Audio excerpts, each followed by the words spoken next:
Good evening and welcome to the Channel Studios here in London with your international news around the world in 5. Ethiopian Prime Minister Abiy Ahmed has announced he is launching the final phase of the army's operation in Tigray with an attack on the regional capital Mekelle. Mr. Abiy said the military would try not to harm civilians and urged people in the city to stay at home. The offensive comes after a deadline he gave for Tigray fighters to surrender passed on Wednesday.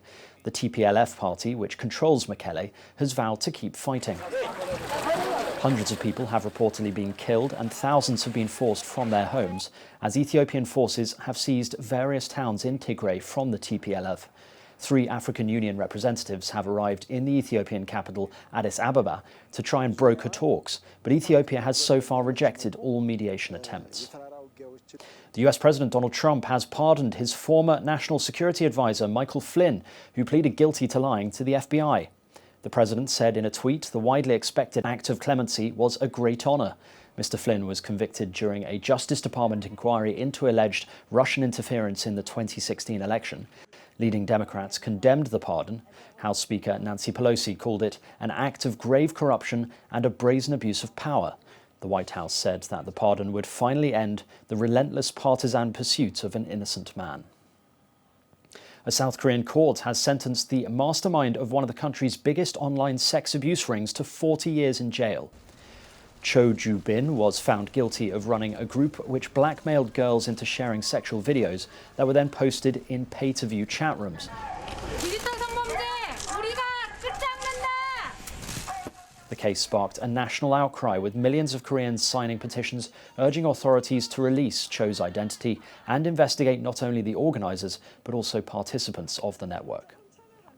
A Malawi magistrate has released self-proclaimed prophet and businessman Shepherd Bashiri and his wife Mary from custody last week, saying the arrest of the couple was illegal. It is so disappointing that the government of South Africa... The couple faces charges of money laundering, theft and fraud in South Africa.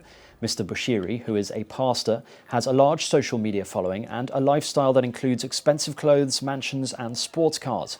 He claims to be able to cure HIV and blindness and promises to deliver his followers from poverty.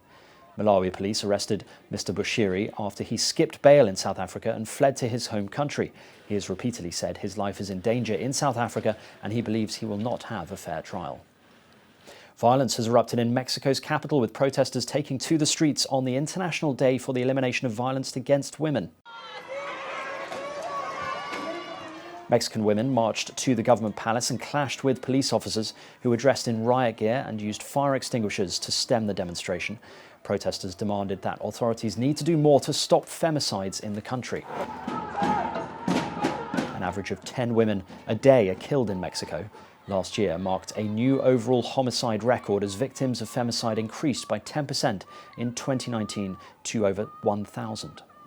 And finally, the world's deepest swimming pool in Poland near the capital Warsaw has finally been christened. For the very first time, divers took the plunge into the world record-breaking pool, which goes as deep as 45.5 metres. Called Deep Spot, it beats the Y40 diving pool in Italy, which has a maximum depth of 42 metres. The main section is 20 metres deep, and the deepest part is surrounded by a large concrete tube. Visitors who prefer staying dry can use an underwater viewing tunnel located inside the pool.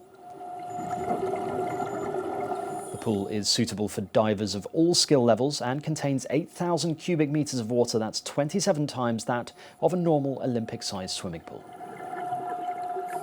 And that's your international news around the world in 5. Now back to the Channel Studios in Lagos.